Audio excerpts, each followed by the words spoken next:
Oke, di video kali ini gue bakal fokus membahas mengenai bagaimana atau mengapa Israel itu patut dan selayaknya diseret ke Mahkamah Internasional dan bagaimana situasi kondisi Israel itu sesungguhnya gitu ya. Terlepas dari citra media yang membuat mereka itu terlihat tangguh dan kuat. Padahal sejatinya dengan operasi Taufan Al-Aqsa ini dari Hamas, sebenarnya salah satu tujuan Hamas itu sudah tercapai ya, yaitu membongkar tabir-tabir kebohongan gitu ya, membongkar citra-citra yang terlalu dieluk-elukan, diagung-agungkan oleh dunia, khususnya pihak barat dan para sekutunya, tentang Israel yang katanya yang sangat kuat, yang intelijennya sangat hebat gitu ya, yang sangat mengandalkan teknologi kecanggihannya. Namun ternyata dengan adanya peristiwa Taufan Al-Aqsa ini membuka mata dunia gitu. Bahwa itu semua cuma kayak highlight mereka doang, itu cuma fata morgana gitu. Itu cuma sebuah kebohongan yang mereka usahakan untuk ditutupi agar mereka tidak terlihat lemah di mata dunia. Dan menurut gue Hamas sudah berhasil untuk membuka tabir kebohongan itu, tabir kesombongan itu yang akhirnya merubah perspektif masyarakat global memandang Israel itu menjadi berbalik gitu. Yang tadinya mereka menganggap Israel itu sangat kuat, mereka sekarang tahu bahwa selama itu ternyata Israel. Hal ini karena mereka juga mengunderestimate perkembangan dan juga kemampuan dari Hamas itu sendiri gitu ya. Mereka mengabaikan satu aspek yang paling penting dalam dunia intelijen, yaitu adalah human intelligence. Jadi mereka sejak lama itu sudah sangat bertumpu pada yang namanya teknologi intelligence itu ya, sehingga mengabaikan human intelligence yang akhirnya kecolongan dan akhirnya membuka tabir-tabir kelemahan mereka itu di kancah dunia gitu. Dan sekarang gue akan membacakan ada 12 kasus ya, 12 bukti-bukti yang akan bisa menjadi dalil untuk menjerat ya Netanyahu ini di dalam pengadilan internasional. Yang pertama adalah pemboman rumah sakit Al-Ahli Baptis yang membunuh 500 warga sipil. Lalu yang kedua ada pemboman pemukiman warga sipil ya, yang sekitar sudah hampir 70% bangunan di Gaza ini rusak total. Ratusan vaskes sudah hancur, puluhan sekolah sudah hancur lebur gitu ya. Dan juga pusat-pusat logistik juga dibombardir sama dia. Lalu adanya pengeboman sekolah PBB yang membunuh 6 warga sipil kurang lebih. Lalu ada pemboman di wilayah rumah sakit Al-Quds gitu ya, di pemukiman sekitarnya. Lalu adanya pemboman toko roti ya, setidaknya membunuh puluhan warga dan puluhannya juga terluka. Lalu yang paling terbaru kemarin itu adalah pemboman kamp pengungsian Jabalia yang membunuh 400 jiwa, yang mayoritas diantara adalah anak kecil dan juga wanita gitu. Lalu pemboman Camp Maghazi yang membunuh puluhan warga sipil juga. Lalu pembombardiran warga sipil yang hendak mengungsi dari utara ke selatan. Itu di awal-awal agresi. Itu menewaskan 70 orang tak berdosa, warga sipil tak berdosa yang sedang mengungsi dari utara ke selatan, yang sedang dalam perjalanan, dibom sama Israel. Betapa kejinya gitu Israel itu. Pembombardiran ambulans, ya ambulans, 25 ambulans atau puluhan, mungkin hampir sekarang 30 lebih ambulans sudah hancur, dibom dan ditarget oleh Israel itu sendiri. Lalu ada pembunuhan jurnalis. Puluhan jurnalis telah meninggal, telah syahid, terbunuh karena pembombardiran yang dilakukan oleh Israel di wilayah-wilayah padat pemukiman yang ada di Gaza. Lalu yang paling parah adalah penggunaan bom fosfor yang merupakan sebuah senjata kimia terlarang yang dia gunakan terhadap warga sipil. Pelarangan ini tercantum di Konvensi Jenewa, di protokolnya juga. Lalu yang terbaru kemarin ada pemboman Universitas Al-Azhar di Gaza, dibumi hanguskan secara rata. Mungkin ada informasi tambahan yang bakal gue kasih tahu bahwa sejak 7 Oktober itu Israel telah menjatuhkan 18.000 ton bom yang jika dikomparasi gitu ya dengan bom Hiroshima saat itu, saat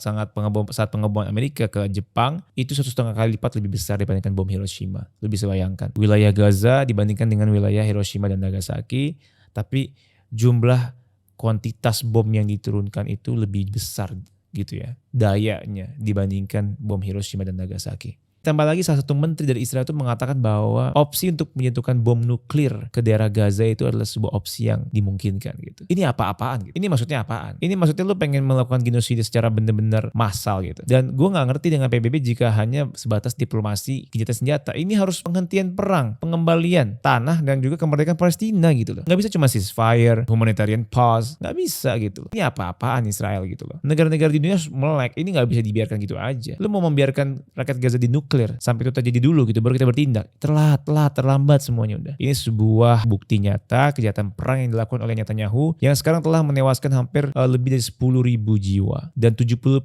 diantaranya adalah anak-anak kecil dan juga wanita serta lansia. Yang terjadi di Palestina sekarang ini bukanlah peperangan tapi pembantaian, dan yang dilakukan oleh Hamas adalah perlawanan, akumulasi perlawanan yang sudah mereka rasakan penjajahan itu sejak tahun 48. Sejak tahun 48 di waktu itu pun Hamas belum exist gitu loh. Hamas belum ada gitu. Even Fatah pun belum ada gitu loh. Jadi yang mengatakan bahwa ini karena Hamas menyerang dulu itu sebuah argumentasi yang gak pernah belajar, rendah literasi, rendah edukasi. Jadi kita bisa lihat bahwa bukti-bukti tadi bisa menyeret sesungguhnya Netanyahu ini ke dalam Mahkamah Internasional yang ada di Den Haag gitu. Dan kita perlu dukungan PBB dan juga negara-negara yang ada di PBB untuk mengekspos dan menaikkan kasus ini ke Mahkamah Internasional agar bisa diadili. Sekarang gue bakal masuk ke situasi dari Israel itu sendiri. Israel ini sedang mengalami beberapa situasi yang sangat sulit dari berbagai sektor di dalam pemerintahan si Netanyahu ini. Kerugian yang sudah mereka dapatkan adalah mereka sudah mengeluarkan sekitar 795 triliun di dalam perang 1 bulan ini. Artinya deployment dari militer mereka itu kan memakan biaya gitu ya. Apalagi kemarin ada invasi darat ke Gaza yang sampai saat ini belum berhasil gitu ya. Itu adalah merupakan sebuah kegagalan yang nyata gitu. Puluhan rampur mereka hancur, ribuan tentara mereka mati gitu ya. Meskipun mereka itu nggak mengakui, tapi gue mengambil dari rilis dari Abu Ubaidah yang menyatakan bahwa ribuan tentara mereka sudah mati dan itu terverifikasi karena setiap infiltrasi, setiap pertempuran ketika mereka berhadapan dengan pasukan-pasukan Israel itu kan didokumentasikan dengan jelas. Jadi Hamas juga memiliki bukti kuat gitu terhadap argumentasi dan juga pernyataan-pernyataan rilisnya yang diwakili oleh Abu Ubaidah selaku juru bicara Hamas. Nggak cuma sampai situ, 80% penerbangan di Israel pun juga menurun gitu. Itu kan juga secara tidak langsung maupun langsung mempengaruhi ekonomi Israel itu sendiri. Dan bahkan saat ini Netanyahu ini setelah membentuk pemerintahan darurat. Mengapa Netanyahu itu mendirikan atau membuat sebuah pemerintahan darurat? Karena Netanyahu ini ternyata di masa lalunya dia terjerat kasus korupsi yang sekarang ini diekspos atau di-up gitu ya oleh lawan oposisinya. Jadi di dalam internal politik Israel itu sendiri terjadi pecah belah atau keretakan yang sangat serius guys. Keretakan yang sangat-sangat besar gitu. Sehingga kepercayaan masyarakat terhadap pemerintahan Netanyahu ini, kabinetnya dia ini sangat menurun drastis dan berbagai demo itu sudah atau unjuk rasa itu sudah bergulir gitu bahkan di depan rumahnya Netanyahu itu sendiri dan lu bisa lihat di berbagai sumber media internasional sudah up gitu ya berita itu dan itu sebuah hal yang fakta dan nyata. Kecewaan masyarakat Israel pun juga meningkat karena mereka menganggap Netanyahu gagal untuk membawa atau menyelamatkan 50 tawanan yang mati ditembak oleh tentara Israel itu sendiri. Sesungguhnya juga banyak pengamat-pengamat dari media-media Israel itu sendiri mengatakan bahwa Israel itu sedang diambang resesi yang sangat besar gitu. Kondisi ekonomi Israel sedang carut marut ini dibuktikan atau dikonfirmasi dengan bantuan dana dari Amerika yang disetujui oleh parlemen atau DPR-nya mereka itu. Ini sebuah bukti bahwa Israel sedang mengalami krisis moneter ataupun krisis ekonomi semenjak 7 Oktober kemarin. Keputusan Amerika itu juga mengkonfirmasi bahwa adanya desakan permintaan dana dari Israel gitu ya. Bahwa memang Israel sedang mengalami masa-masa yang sangat sulit. Balik ke pemerintahan darurat Netanyahu. Netanyahu dalam melindungi kabinetnya ini dari jeratan hukum tentunya ya. Karena maraknya desakan impeachment atau pemakzulan gitu ya. Dari rakyatnya, dari lawan oposisinya gitu ya. Terkait dengan segala macam bentuk kegagalan yang telah ia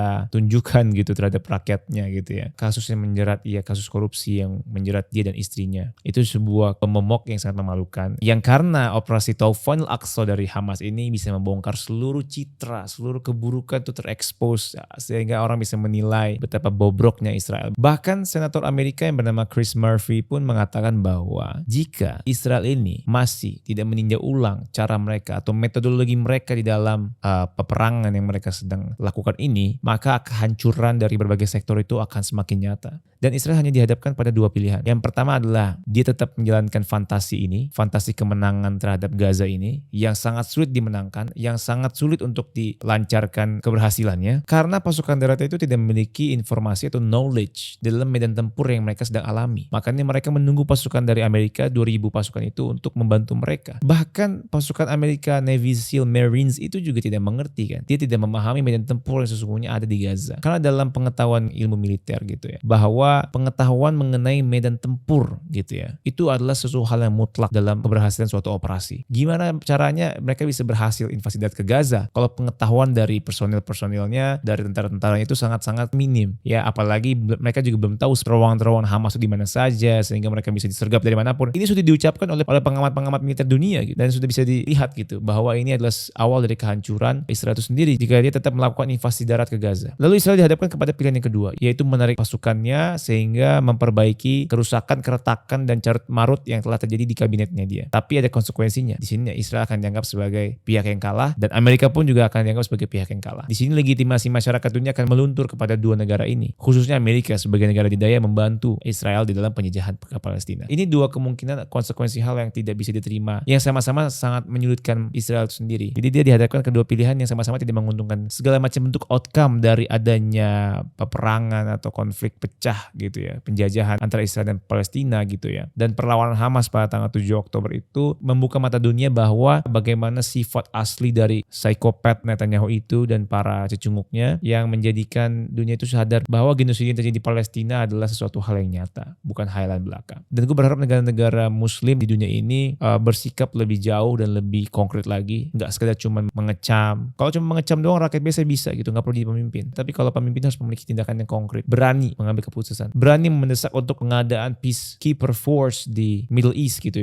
ada di Palestina khususnya gitu. Jangan cuma ceasefire, it will not resolve anything gitu. Karena jika ini terus berlangsung, maka kegagalan PBB untuk menciptakan perdamaian dan mencegah adanya genosida gitu, mencegah adanya pelanggaran-pelanggaran HAM berat yang terjadi ataupun kejahatan perang itu gagal. Dan gue juga tahu memang PBB itu didukung oleh Amerika gitu ya, banyak proksi-proksinya yang atau negara sekutu yang memang berpihak pada Israel, tapi itu bukan berarti kita tidak bisa melawan gitu loh. Kita harus bersatu untuk Palestina dan gue berharap pemimpin-pemimpin muslim dunia dan seluruh negara-negara yang pro dengan Palestina ini bisa bersikap lebih konkret lagi. Sejauh ini sudah ada sekitar 6 negara yang menarik dubesnya dari Israel gitu. Itu merupakan langkah diplomasi yang konkret, hard diplomasi yang bagus menurut gue, menekan gitu ya, memberikan daya tekanan yang kuat kepada pihak Israel dan Amerika juga sekutunya sehingga bisa memikirkan 2 kali untuk invasi darat ke Gaza ini bisa dihentikan dan bisa membuka gerbang-gerbang yang ada di Gaza agar bantuan medis bisa datang gitu loh. Oke, mungkin segitu dulu untuk video kali ini. Semoga kalian bisa ya tercerahkan juga ya atas situasi terkini yang terjadi di Gaza, di Palestina. Dan gue